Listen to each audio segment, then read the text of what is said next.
Local 4 News starts now with a breaking news alert. The Michigan Attorney General drops the legal hammer on 16 GOP members who signed paperwork falsely claiming Donald Trump had won Michigan's electoral votes in 2020. The 16 charged include a former vice chair of the Michigan Republican Party, a national GOP committee woman, and another prominent state GOP member. All accused in these multiple counts of forgery. Mara McDonald live at the AG's office in the News Center area. This has been under investigation for a long time, Mara. Devin, this has been going on for years, both at the federal level and the state level. Let me bring everybody up to speed on what we're talking about here. It is December 2020, okay? And it is basic election law in that the person who wins the state of Michigan, the people who are his electors, show up in Lansing, go to the Michigan Senate, sign documentation saying, in this case, Joe Biden won Michigan. I'm signing my name, and you send it off to the National Archives. Now, all of that happened, but here's what happened as well. The night before that was scheduled to happen, a bunch of people met over at Michigan GOP headquarters. 16 of them signed documentation claiming that they were the rightful electors of the state of Michigan, that Donald Trump won the state of Michigan, and that they sent their paperwork off to the National Archives. There was even a scheme at some point and it didn't happen, but there was a scheme to spend the night in the Senate, and try and give their votes the next day. That didn't happen. Some of those electors did try to show up at the Michigan Senate. They were turned away by the Michigan State Police, but they sent their documentation off to Washington anyway. Now, after 3 years of investigating, the Michigan AG has charged all 16 of them, excuse me, with multiple counts of forgery. Take a listen as Dana Nessel fills you in. This plan to reject the will of the voters and undermine democracy was fraudulent and legally baseless. The false electors' actions undermined the public's faith in the integrity of our elections and not only violated the spirit of the laws enshrining and defending our democracy, but, we believe, also plainly violated the laws by which we administer our elections in Michigan and peaceably transfer power in America. Back here live, we're going to put all those 16 up on Click On so you can see exactly who is affected here. But some of the bigger names on there: Meshawn Maddock, former vice chair of the Michigan GOP, Kathy Burden, who is the state committee woman from Michigan to the national GOP. All of them have been charged these forgeries, 14 years in prison if convicted. And Nessel's office says they're not done. They are considering other charges against others who were involved in the scheme. We are live in the News Center. I'm Mara McDonald, Local 4. That is a lot. Okay, Mara, we appreciate it. Believe it or not, though, that's not the only legal development today regarding the 2020 election. We'll have more on what's happening with President Trump himself coming up in just a few minutes. But other than news here at 5, reaction tonight from the mother of a girl who was doused with acid on a playground as criminal charges are brought against the person accused of tossing the acid, a 12-year-old. Shawn Ley following the case for Shawn adding insult to injury. That mother was denied the chance to attend today's juvenile hearing. Scheduling kind of snafu there that the prosecutor's office says was not intentional, and they make sure the mom is included in everything here going forward. We're here at juvenile court here where the 12-year-old accused of dousing the girl with acid, her case is now moving forward, but something new now the mom is reacting to. The case against the girl's mother who handed the acid to her little girl also now moving forward. I feel like it should be consequences because I didn't do nothing to that girl.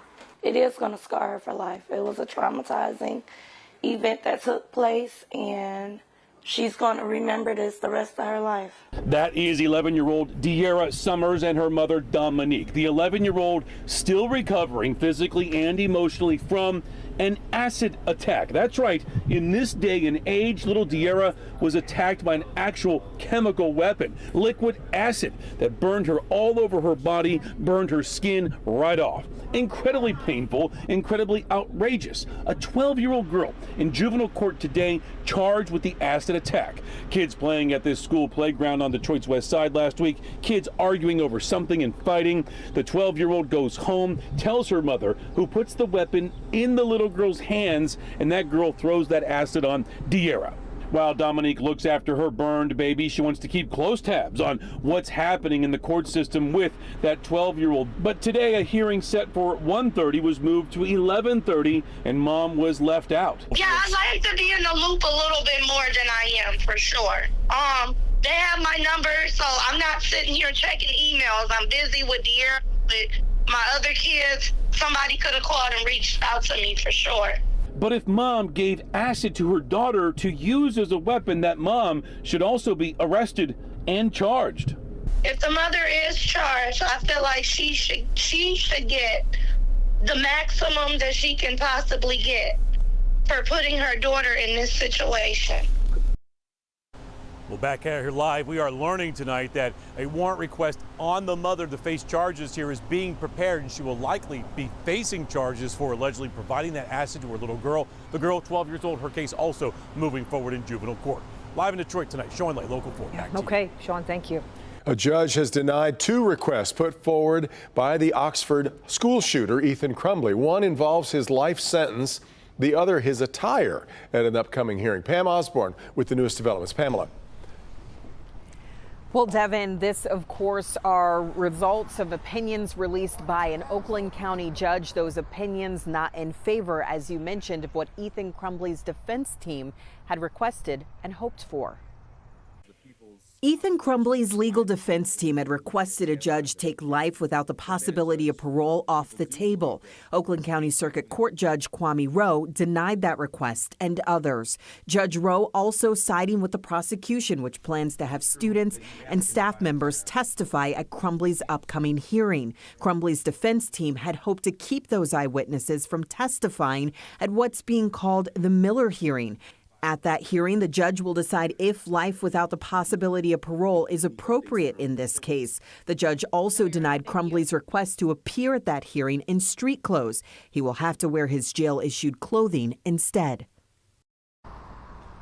July 27th, the date for that Miller hearing. It's expected to last 2 or possibly 3 days. Reporting live tonight, I'm Pamela Osborne, Local 4. Got it. All right, Pamela.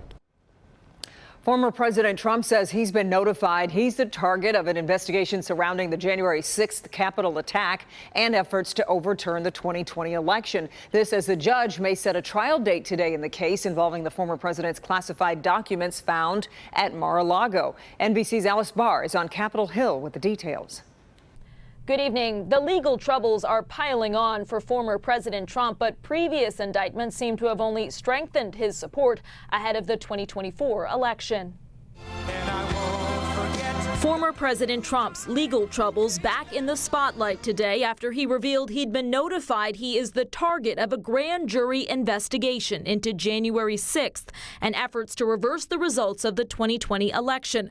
The former president calling it a witch hunt. 2 sources confirming to NBC News the target letter came from special counsel Jack Smith. He has made it abundantly clear that Donald Trump will be charged in connection with January 6th. Legal analysts say charges could include inciting an insurrection and conspiracy to defraud the U.S. government, though that would require proving the former president knew he had lost the election and tried to overturn it anyway. Mr. Trump writing today, quote, "Under the United States Constitution, I have the right to protest an election that I am fully convinced was rigged and stolen." Republican lawmakers echoing former President Trump's claims of a political prosecution. President Trump went up in the polls and was actually surpassing President Biden for re-election. So what do they do now? Weaponize government to go after their #1 opponent. While on the campaign trail, criticism of the GOP frontrunner is growing. We can't keep dealing with this drama. We can't keep dealing with the negativity. It was shown how he was in the White House and didn't do anything while things were going on. He should have come out more forcefully. Though Governor DeSantis stopped short of saying the former president's actions were criminal. Adding to the legal challenges today in Florida, a federal judge holding the first pretrial hearing in the case involving former President Trump's handling of classified documents. Alice Barr, Local 4.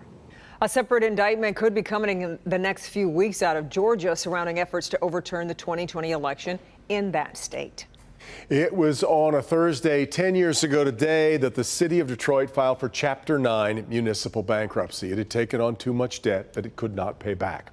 A decade later, Detroit is more financially stable, but as business editor Rod Maloney shows us, being seen right now by investors as a city on the rise. Rod? Yes, a decade after the bankruptcy, the city of Detroit still has a need to knock down a lot of the vacant homes that it had. But right after the bankruptcy, no one was going to be buying the municipal bonds that the city needed to raise that money. But a decade later, things have improved rather smartly. Back in 2020, Detroit city voters approved Proposal N, permission to solicit $250 million to knock down the city's still plentiful, abandoned, blighted, and broken down housing stock. And something encouraging happened on the way to the bond market. Well, there's just loads of interest. Detroit's chief financial officer, Jay Rising, saying the city's vastly improved finances created a bidding frenzy in an effort to raise $100 million for not only demolition, but transportation and recreation, too. Well, there's a lot of interest in us. We're an ascending city, so we're on sale. So there's an opportunity for folks to come in and get a little better return. Ancora investment analyst David Sowerby agreed. The bond offering was meaningfully, significantly oversubscribed with demand. Especially compared to a similar bond sale for the city of Philadelphia yesterday.